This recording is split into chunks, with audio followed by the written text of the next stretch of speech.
আজ আমরা দেখব ফিউচার পারফেক্ট টেন্স বা উইল হ্যাভের ব্যবহার। যে উইল হ্যাভের বাক্যে আমরা কীরকমভাবে ব্যবহার করব বা কিভাবে চিনব, আগে সংজ্ঞাটা জেনে নাও। যে ভবিষ্যতে কোনো কাজ নির্দিষ্ট সময়ের আগে সম্পূর্ণ হয়ে যাবে বা ভবিষ্যতে কোনো নির্দিষ্ট সময়ের মধ্যে অন্য কোনো ঘটনা ঘটার আগে কোনো ক্রিয়া সম্পূর্ণ বা শেষ হয়ে যাবে বোঝাতে আমরা ফিউচার পারফেক্ট টেন্স ব্যবহার করি।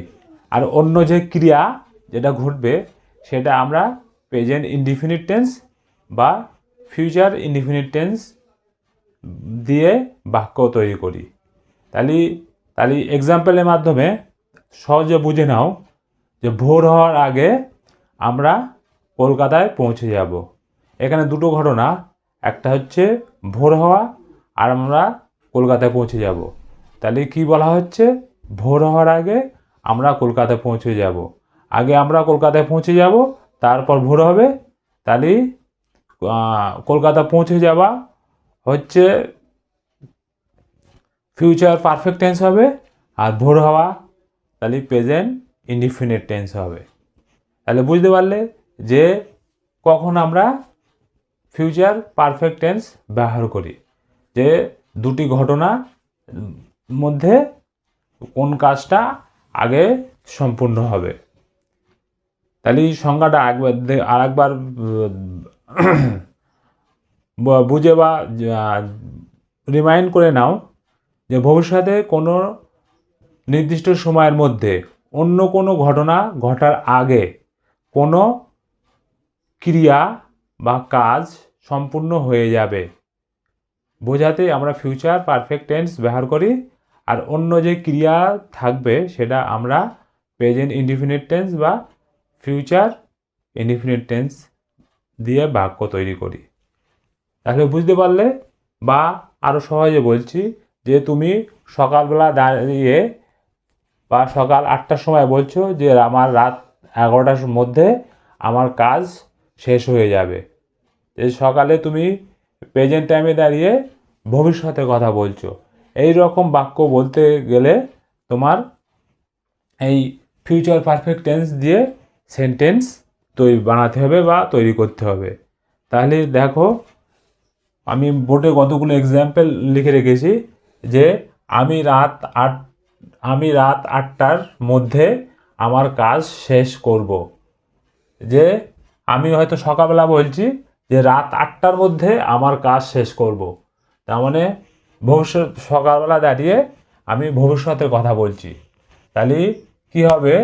আমি জন্যে আই, তারপর উইল হ্যাভ,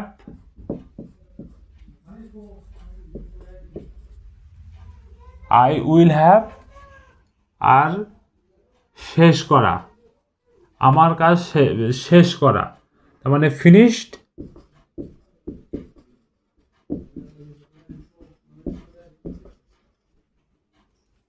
আমার কাজ, মাই হোমওয়ার্ক,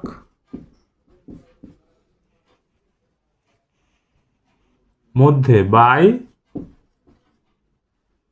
রাত 8টা 8 PM, I will have finished my homework by 8 PM। এবার কিভাবে করলাম এর স্ট্রাকচারটা দেখে নাও যে কিভাবে সেন্টেন্স গঠন করতে হয়। প্রথমে সাবজেক্ট, তারপর উইল হ্যাভ, তারপর পাস্ট পার্টিসিপাল ফর্ম বা ভিতরি, পারফেক্ট টেন্স হলে পাস্ট পার্টিসিপাল ফর্ম ভিতরেই বসে সবসময়, তারপর অবজেক্ট। তাহলে এখানে আই বসিয়েছি সাবজেক্ট, উইল হ্যাভ অক্সিলারি, আর হচ্ছে শেষ করা, পাস্ট পার্টিসিপাল ফিনিশ থেকে ফিনিশড, আর আমার কাজ মাই হোমওয়ার্ক, আর রাত 8টার মধ্যে বাই, আর রাত এই 8 PM বসালি তো বুঝতে পারছো যে রাত্রের কথা বলা হচ্ছে। তাহলে বুঝতে পারলে। আর এখানে তুমি সব সাবজেক্টের সঙ্গে উইল ব্যবহার করতে পারবো। স্পোকেন ইংলিশের ক্ষেত্রে এখন এইগুলোই চলছে বা এইগুলোই চলে। আর অফিসিয়াল ক্ষেত্রে আই আর উই এর সঙ্গে শ্যাল, আই আর উইয়ের সঙ্গে শ্যাল বসে, আর নত বাকি সবার ক্ষেত্রে উইল বসে। আর তুমি সবসময় উইল ব্যবহার করতে পারো। পরের সেন্টেন্স দেখো, তারা আগামী বছরের মধ্যে বাড়িটি তৈরি করে ফেলবে। তার মানে একটা তারা পরিকল্পনা বা প্রস্তুতি নিয়েছে যে আমরা আগামী বছরের মধ্যে যে বাড়িটা তৈরি করে ফেলবো। তাহলে তারা সব সাবজেক্টের সঙ্গে উইল হ্যাভ তৈরি করে ফেলবো। এই তৈরি করে ফেলবো এইটা টোটালটাই এটা ফেলবো, যেখানে এখানে যে জিনিসটা আমি উইল হ্যাভ বসিয়েছি। আর তৈরি করা জন্যে বিল্ড, বিল্ড থেকে বিল্ড বিল্ড বাড়িটি, the house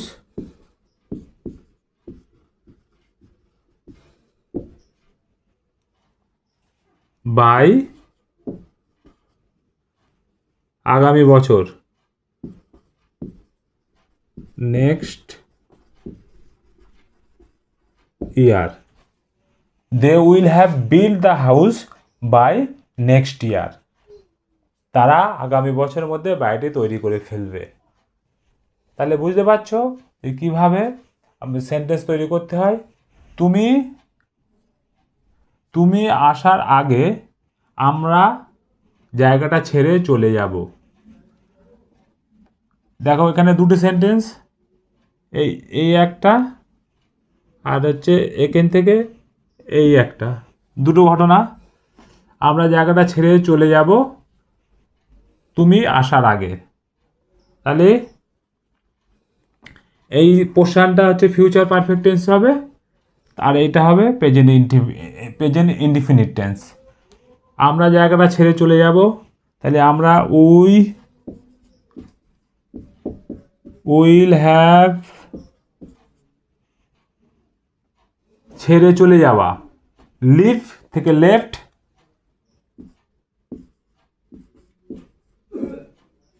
we will have left জায়গাটা, দ্য প্যালেস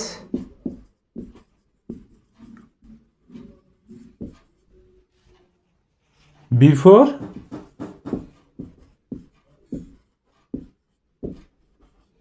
ইউ আসার come. We will have left the place before you come. তুমি আসার আগে আমরা জায়গাটা ছেড়ে চলে যাব। এটা গেল তোমার হচ্ছে অ্যাফার্মেটিভ বাক্য বা হ্যাঁর্থক বাক্য কীভাবে বলতে হয়। এবার দেখো একইভাবে আমরা নেগেটিভ বা নাহাত্মক বাক্য দেখব। তারা সকাল 6টার মধ্যে এয়ারপোর্ট পৌঁছতে পারবে না। আমি আগামী সপ্তাহের মধ্যে বইটা পড়ে শেষ করতে পারবো না। আমি সন্ধ্যার মধ্যে কাজটা শেষ করতে পারবো না। তাহলে দেখো তারা সকালে 6টার মধ্যে এয়ারপোর্ট পৌঁছতে পারবে না।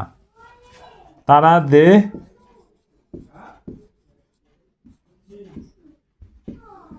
উইল, যেহেতু নেগেটিভ নর্থক নট হ্যাভ, এই দেখো সাবজেক্ট উইল নট হ্যাভ, তারপর পৌঁছানো,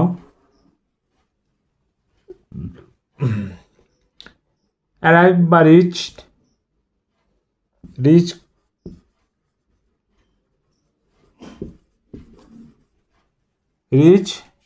at the airport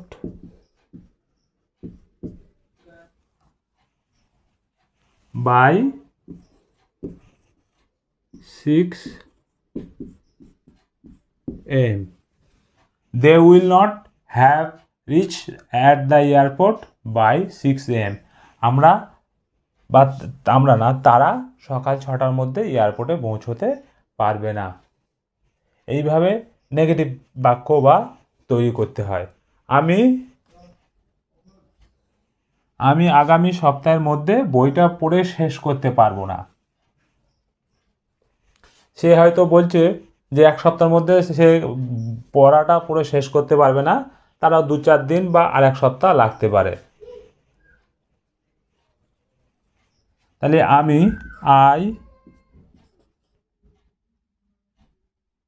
will নটকে short form দিয়ে ওন্ট, উইল নট লিখলাম না, এইভাবে শর্ট ফর্ম দিলে আই ওন্ট হ্যাভ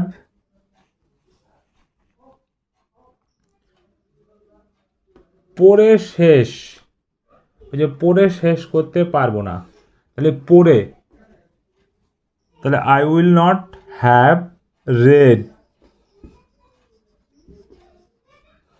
বইটা, the book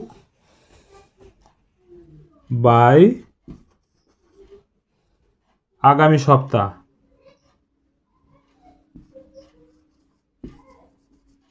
next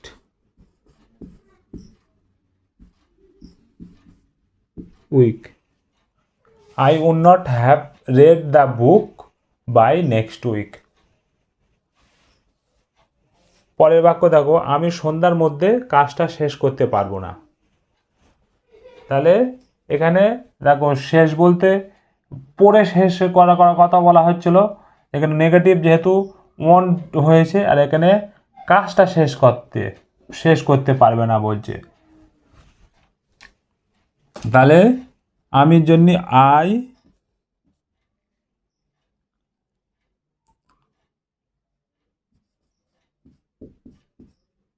will not have শেষ করা finished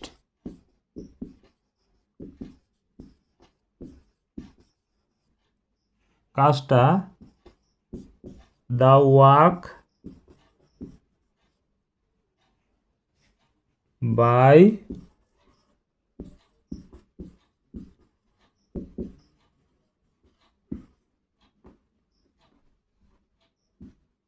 evening. I will not have finished the work by evening. আমি সন্ধ্যার মধ্যে কাজটা শেষ করতে পারবো না। পরের বাক্য দেখো, সে কি, এগুলো দেখলাম আমরা অ্যাফার্মেটিভ দেখলাম, নেগেটিভ দেখলাম, এবার দেখব ইন্ট্রোগেটিভ। সে কি আগামী বছরের মধ্যে ইংরেজি শিখে ফেলবে? হয়তো তুমি কাউকে প্রশ্ন করছো সে কি আগামী বছরের মধ্যে ইংরেজি শিখে ফেলবে, যে অক্সিলারি ভার্ব দিয়ে কখন আমরা প্রশ্ন করি, তখন যে কারো কাছ থেকে উত্তর হ্যাঁ বা নাতে নেওয়ার জন্য, যে বেশি কিছু জানতে চাই না, যে সে ইংরেজি 1 বছরের মধ্যে শিখে ফেলবে হ্যাঁ কি না। এবার তার থেকে যদি বেশি কিছু জানতে চাই বা তথ্য জানার আমাদের প্রয়োজন হয়, তাকে অক্সিলারি ভার্বের আগে WH ওয়ার্ড দিয়ে নির্দিষ্ট তথ্য আমরা জানতে প্রশ্ন করি, তখন আমরা WH ওয়ার্ড ব্যবহার করব বা ব্যবহার করি। এরপরে আমরা WH ওয়ার্ড শিখব। সে কি আগামী বছর এর মধ্যে ইংরেজি শিখে ফেলবে?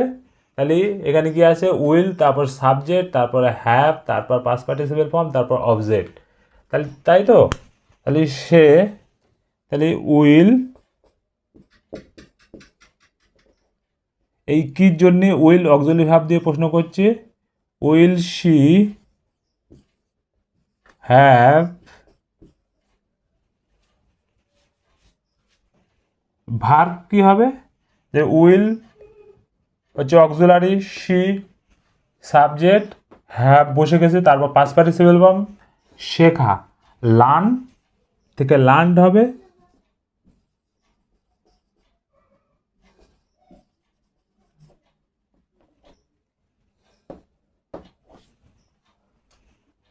Will she have learned learned হয়, লার্নডও হয়। বলছে উইল শি হ্যাভ লার্নড, কি শিখবে? ইংলিশ।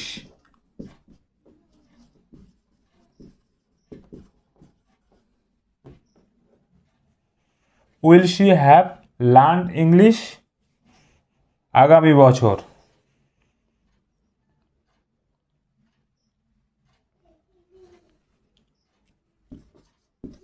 বাই নেক্সট ইয়ার।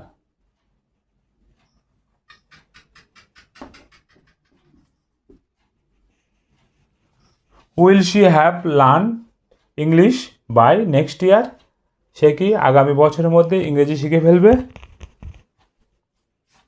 পরের সেন্টেন্স দেখো, আমরা কি রাত 10টার আগে সিনেমা দেখে ফেলবো?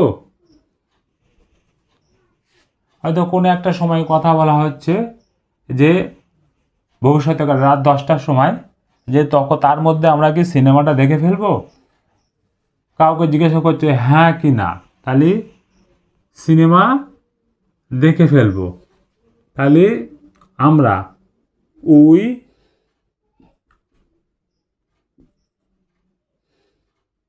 না ভুলে যাচ্ছে, প্রশ্ন করছে যেহেতু উইল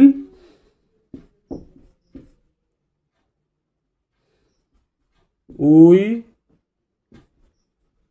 হ্যাভ দেখা, ওয়াচ থেকে ইডি হবে watched, will we have watch কি cinema movie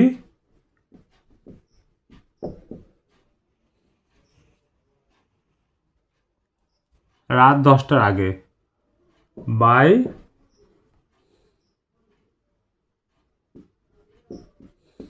10 PM। Will we have watch the movie by 10 PM। আমরা কি রাত 10টার আগে সিনেমাটা দেখে ফেলবো। তারা কি ডেডলাইনের আগে সেতুটি তৈরি করে ফেলবে। ডেডলাইন মানে হচ্ছে এখানে ডেডলাইন ডাইরেক্ট দিয়েছি বা নির্দিষ্ট সময় কথা বলা হচ্ছে। তাহলে তারা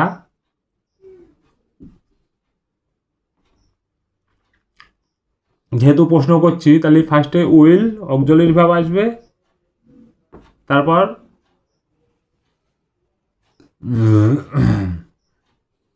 তারা দে সাবজেক্ট, উইল দে, তারপর হ্যাভ বসবে, আর তৈরি করা। তাহলে এখানেও বিল্ড হবে,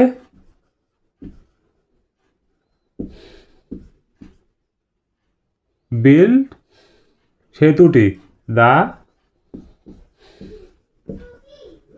BRIDGE bridge.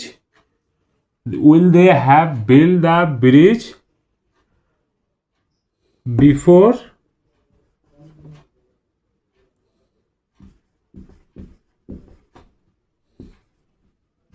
the deadline. Will they have built the bridge before the deadline? তারা নির্দিষ্ট সময় বা ডেডলাইনের আগে সেতুটি তৈরি করে ফেলবে। পরের বাক্য দেখো, বৃষ্টি আসার আগে কি রাজু বাড়ি পৌঁছবে। এখানে বলা হচ্ছে দুটো ঘটনা দেখো, যে রাজু বাড়ি পৌঁছাবে বৃষ্টি আসার আগে। তাহলে কি হবে, রাজু বাড়ি পৌঁছাবে হচ্ছে, এটা দেখে বুঝতে পারছো যে ফিউচার পারফেক্ট টেন্স। তাহলে উইল রাজু হ্যাভ পৌঁছাবে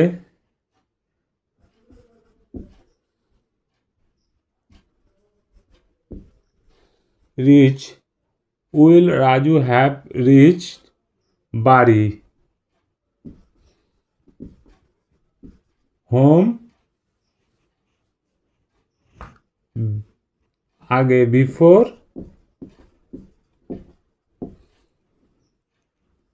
রেন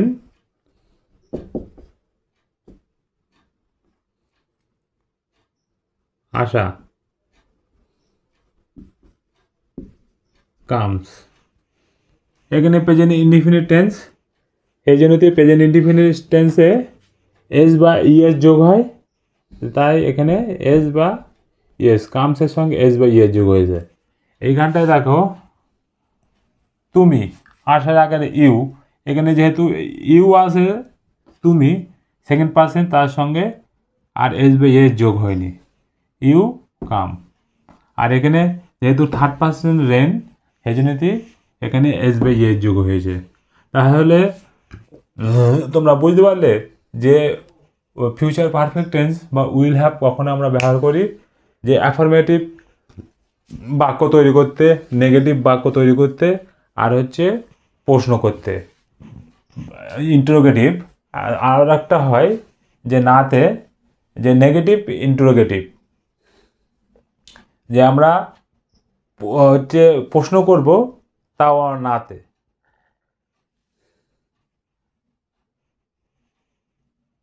তাহলে বুঝতে পারলে যে কীরকমভাবে হয় স্ট্রাকচার কীরকম একবার দেখে নাও সাবজেক্ট অ্যাফার্মেটিভের ক্ষেত্রে সাবজেক্ট তারপর উইল হ্যাভ তারপর পাস্ট পার্টিসিপেল ফর্ম তারপর অবজেক্ট নেগেটিভের ক্ষেত্রে সাবজেক্ট তারপর উইল তারপর নট তারপর হ্যাভ তারপর পাস্ট পার্টিসিপেল ফর্ম তারপর অবজেক্ট আর ইন্টারোগেটিভ প্রশ্ন করতে গেলে উইল তারপর সাবজেক্ট তারপর হ্যাভ তারপর পাস্ট পার্টিসিপেল ফর্ম তারপর অবজেক্ট